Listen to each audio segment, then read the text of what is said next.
I would like to introduce our first presenter, Eric Johnson, the Executive Director of the Oakland Housing Authority. And I got the chance to talk with their team. It's a really great team, and they're so passionate about the program and passionate about helping out their community.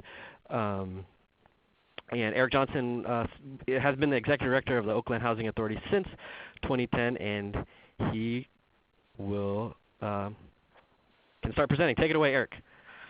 Good morning and afternoon, everybody. And thank you for that. You just answered all my questions, Jimmy. I don't know what else to really say.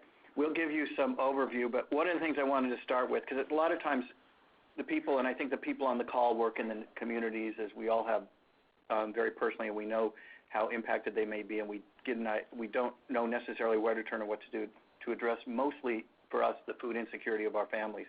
And this is one really essential function. So today we've got a couple people in the room. We have Lanita Wheeler, who is actually our Director of Family and Community Partnerships, and they've been running the program since 2011, but we've had summer meals since the mid-90s. You know, we can't even remember when we started doing it. And I'm joined by Patricia Wells, our Deputy Executive Director, and our Chief Operating Officer, Andres Manriquez. And I think one of the things it takes is commitment with the agency. So I encourage everybody on the call to really get the buy-in that we have enormous need in the families. And I just want to start out by saying in Alameda County, 1 in 5 families participate in the food bank program. And nationally, I think it's 1 in 7. And that's up from 1 in 6 in 2010. So just in the past 5 years, we've had a dramatic increase. It's 20% of our families in the county participate. 43% of the food bank clients are 0 to 17. They're mostly children. 2/3 of the families are either senior or children. It's a huge problem within this country. It's a growing problem. And what happens in the management end, and what could help you try and encourage your agencies and people in your agency to support it, is that oftentimes they're making choices between food and rent. They're making choices between medical care and rent and food. And those are choices I feel in America no one should have to make. And I think that we can take advantage of an existing program that really is so helpful at bridging the problem when you have children who are dependent on the meals in school, and during the summer then they get set off into the world and they don't have the meal. And this program does it in an invisible way. And by that I mean it doesn't target the families who are only eligible for the meals. It's anyone in the neighborhood can walk in. So their friends and their buddies, and they will never know, and I love that invisible nature of it, and I think that's one of the reasons we've supported it so much. So the need we know in America is real, and I think selling that within any kind of obstructionist within your agency is important because it's really worth doing. And one of the questions was even, what do you do during vacations? One of the things OHA has done traditionally is actually on our own help provide meals during the winter break and the spring break, because we know our children would, many of the children would go without, and it's not something we want. This is our agenda real quick, how public housing authorities can participate, staffing, data, lessons that we've learned, I think, which is really good, and then just how this fits into the overall nutrition and trying to deal with food insecurity in Alameda County. This is our participation. How can a PHA participate? You know, I heard a lot of things just on the introduction that popped in mind different from this. But one of the things I wanted to throw out that was on one of Jimmy's slides is one of the best ways you can participate is to make sure your residents know where summer programs are that feed folks. Even if you don't have a large public housing development with a large community facility or a large project-based Section 8 or other physical site, it doesn't mean that you can't provide a really key resource by putting it, if you do rent statements, doing mailers to rent statements of where they can find out the website. And you start, and maybe Lanita wants to walk through some of this, attending the local training, what that is. That's right. So our sponsor here in Oakland is the City of Oakland's Department of Human Services, and we partner with them every summer, and they walk the staff through all of the requirements for the summer meals program, the tracking required, the safety of food that's necessary and required, and they'll also review just some general helpful tips about how to manage, the children who are coming into the program. We, as Eric has already stated, really market and outreach the program. We don't wait until the summer to do that. We begin that actually in the spring. We're just now ramping up now to communicate to our families while they're on spring break that this is going to be available to them in the summer. We also participate by hiring our own residents to be the ones who are facilitating and overseeing the serving of the meals, receiving the meals, completing the reports, as well as assisting with some of the activities for our young people. We have some residents who have been employed summer over summer with us. Some have gone on to obtain other employment from their experience. They're able to put on their resume how they participated in this program, and they've gone on to work with our school district or other youth service providers. And then we also market this as an employment opportunity to our residents who we know that we're working with in our workforce development program who are needing some on-the-job training opportunities and employment experiences. Again, we also will partner with other agencies at some sites to provide the activities. And we'll get into later on how the lessons that we've learned with providing the summer activities really supports the participation and the interest of the young folks. You know, one of the things that if you have primarily a Section 8 program and you don't have a large community center, which I know a lot of housing authorities, particularly as you move west, don't, we have some large sites, but we're primarily a Section 8 program, and part of it is just outreach. And during last summer, there were 170 libraries, schools, churches, and public housing authority sites that participated in this county. And the point is that even the Section 8 families who are living in a neighborhood, there's someplace nearby. It's probably tied to a rec center. It's probably tied to a library. And making sure your families really know what that is. And that's part of where we get in the last one of getting the word out about food insecurity and what it means for our families, what it means for our youth who are trying to succeed in school, and how it impacts their performance. I just think it's one of the core elements that you need to do to really support your families.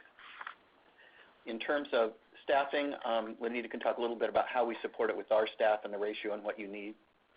Sure. It's recommended by our sponsor that there be one adult per 15 children, and we have found that is a good recommendation that we follow. The lunches we serve for an hour in the middle of the day. However, some students or families come a little early, some stay a little late. We allow for that. And also we find that when there are activities surrounding the lunch, some of the students will come in, they'll grab their sandwich, and they'll run back out to the activity or the playground, whether it's arts and crafts or something other being provided for them. The Family and Community Partnerships Department, our main staff are called Resident and Community Service Coordinators.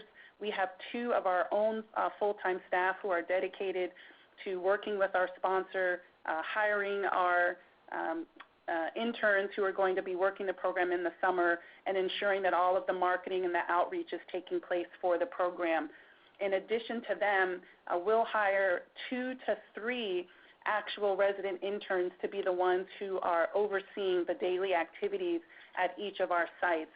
So they have specific roles that they're assigned. One individual is responsible for meal tracking, meal preparation, and then the other individual is responsible for any safety, wiping up spills, clearing tables to allow sort of the next shift of young people to come through, if you would. At our sites, we have a number of things that support us, basic accommodations such as the sink, the gloves for the food safety, a refrigerator, things like milk are served, and cheese sticks, dairy products, which need to be refrigerated until our young people come, as well as the food thermometer to ensure that food is at the proper temperature when it must be heated. And, you know, one of the things I'd tell you in terms of the resident interns, that is OHA funding those. It doesn't come with the program. It's just our commitment to do so. And in the support for if you're going to host a physical site. This is some of the data just on the program, and you can walk through. The first one, of course, is that she's been managing the program in her department since 2011, but we go back even far before that, and 4,000 served in just the last 3 summers.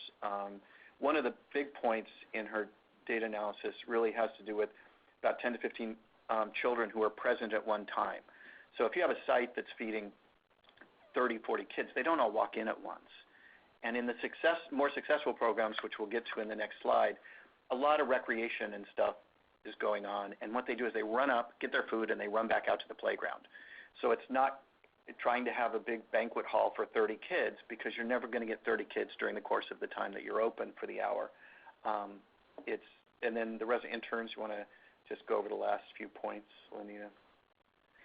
We've got mostly elementary school that attend. They're mostly little kids. That's correct. The bulk of our students that we're seeing, and it's not just the Public Housing Authority residents, this summer meal site is open to the entire community. And we actually find that to be quite beneficial because now we're also learning about the other youth who are in our neighborhoods, and it's been very helpful for us to be able to interact and know them as well. We'll see youth as young as 4. The oldest teenager we've seen has been about 15. But the bulk of the students, it's increasing for us here, the ages between 6 and 11. So that's mostly the elementary and middle school students. We don't see as many high school students, and we attribute this to the following reasons.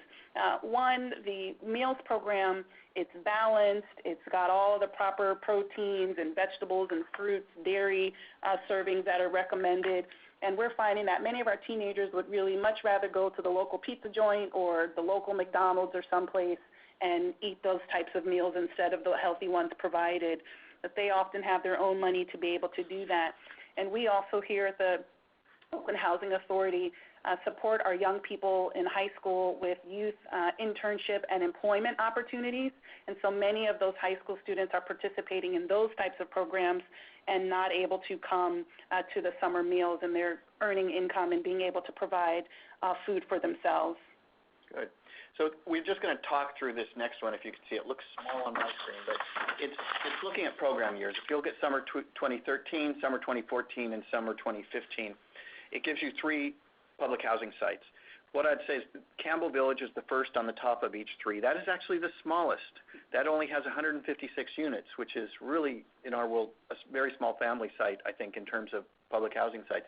It does have a small community building, does have a kitchen, and that has a really successful summer program, serving on average 900 in 2013-14, and then down to 720, and some of that has to do with opening other sites nearby.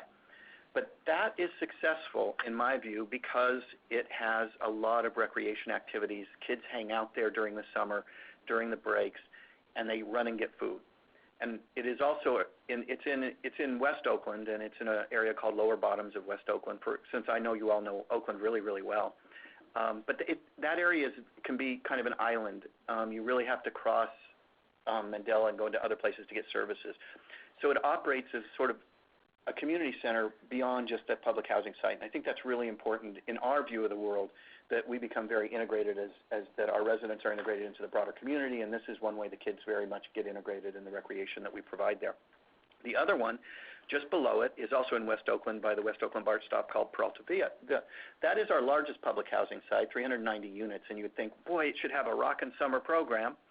And it kind of did, 439, but, half of what they were having at Campbell Village, which is not far away, just sort of there's a road barrier between them. And if you look, it dropped off.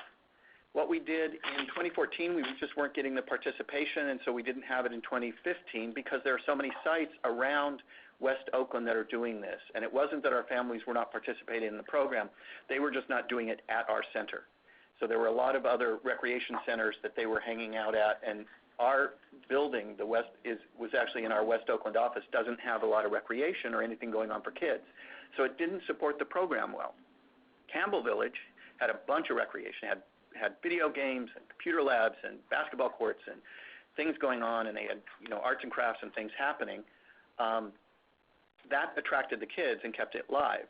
And I think that there's a lesson in that, and we wanted to kind of include it. If you don't have the demand, don't do it. Sometimes you can create the demand, and sometimes it's just more important to be the resource and the link, and to say, if you go down to Rainbow Rec, they have this going on, and then you get lunch in addition.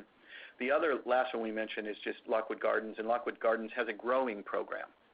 That is, again, in a building that is primarily an office building. It really doesn't have recreation, but it's isolated. So there's not a real push for the people in Lockwood Gardens to go find outside resources. It's a large public housing site, and we have community space, but it's not community space that is programmed for youth and for summer activities. And even without that, we're able to build a program, starting with 308, then 409, now 501. So it depends on your site. Some will work and some don't. Don't be afraid to fail. A failure is only meaning that you probably have competition. And the competition's fine and great. What you really want to have is your residents accessing the program. I'm going to move on a little bit to lessons learned and let Lenita talk about the lessons we've learned since she's been doing it. Absolutely. So one of the things that we've learned is in the same way that we begin our marketing early for the parents and letting them know that this opportunity is available to them in the summer, we also begin the recruitment of our resident interns who are going to be running the program in the spring as well. We do this for several reasons. One, to ensure that we have the sufficient staffing and supervision, and also to make sure that we have sufficient time to complete the required training by our sponsor. And I saw on the screen someone inquired about community service requirement, if this could meet this for the public housing residents. And because they are working and if they are volunteering, those hours could meet that for them. I just want to interject for those that if you do that, there may be some risk and liability for having it be performed by the Housing Authority that you need to consider if you're going to have them do that work on behalf of the Housing Authority. We've also learned that it's best to provide a minimum of a 4-hour shift of work. This allows for us to be able to recruit and to ensure that there are enough hands to take care of the preparation and cleanup logistics afterwards.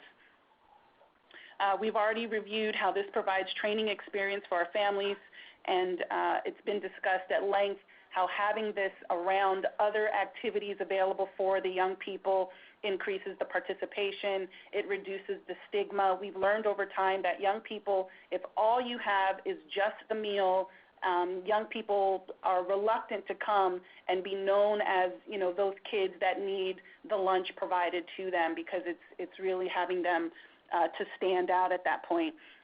We have not had challenges or issues with it turning into what feels like free daycare for families over the summertime. When the activities are provided in conjunction with the meals, it really does assist many of our families with having activities available for their young ones throughout the summer days. Right. Well, there we go. Are we on? Nope, back one. Sorry, everyone. Low-tech individuals. Other HA community nutritional activities. This was put in because we really want to make the point that this is one piece of a pie. It's a piece of a pie primarily for younger children. It's trying to make sure that they remain as food secure as we can possibly do it. We have a lot of other initiatives. We have food pantries at public sites, which are really instrumental, and we certainly encourage you to talk to your local food bank and people who may help do that or do that for you. Sometimes they can be fairly simple and don't take that much to start, but food inequity is just a huge issue. Our Congresswoman, Barbara Lee, has just been really an advocate for this for years and has really helped us in terms of making sure we can provide the healthiest nutrition, because if a child is going to school and they are go to school hungry, as often they do, they're not showing up for school ready to learn, it's a problem. And our role, because we're at home, is what can we do at home to try and make that a healthier place. And we're really, really committed to try and improve the health outcomes of our families. And this is one of the most important things the Housing Authority, I think, can do on the home front to try and encourage that. So we have produce stands. We have a partner named Mandela Foods that is something that has been incubated sort of by us for a long time. They're a great group. They started at a redevelopment site.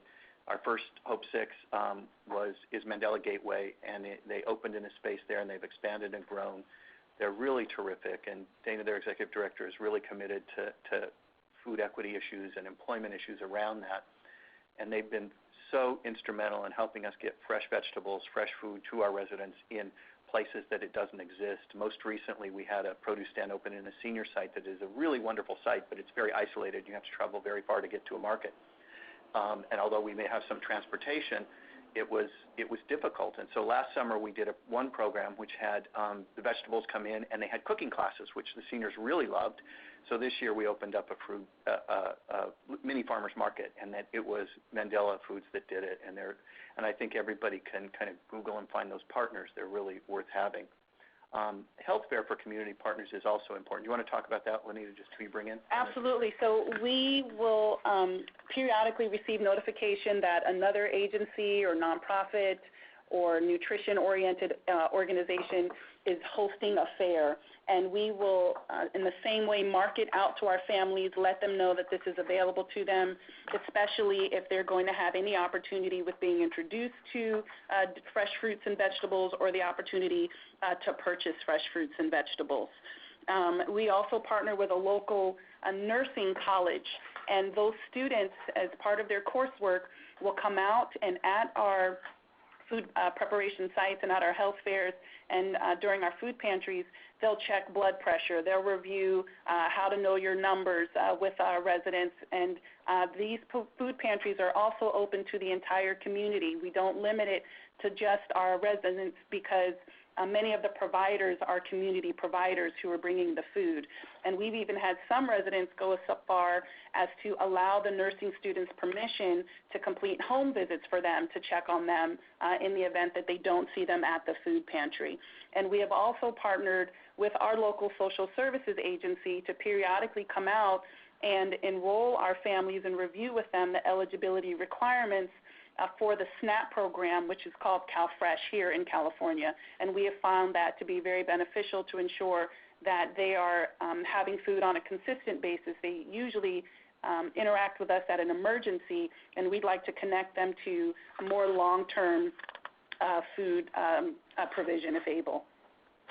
And then we just have some pictures of the food stand that's just opened, some of the history stuff with the food pantries we do. As you can see, it's out it's I think on Tuesday, and people come by and they fill their bags, and a lot of seniors. It also helps build community for those of you who are really interested in trying to build community and do outreach. It's a wonderful place to do that. Here you can see a few more pictures of the activities, for example. Even if you don't have recreation, we have art activities that sometimes bring children in the middle photo, and then to the right are the people who are actually doing the work for us. So these are our resident interns that we hire from the communities that help with outreach, make sure that the program goes smoothly, and then understand the rules. It's just a very important thing to have support, and I think one of the resistance that you might get within any public housing authority is on the management side, who's going to take care of things, who's going to do, who's going to clean up, how's it going to be monitored, and you need to sell it to your managers. I'm just going to tell you the way that agent, you need to have support, and if you're doing a broader resident and community development initiative, this can be a center point for enrollment and for referrals and for trying to target the families who are most in need, to hook them up with the resources that are available in your community. And that's the bridge we try and build. And that's it. Thank you all.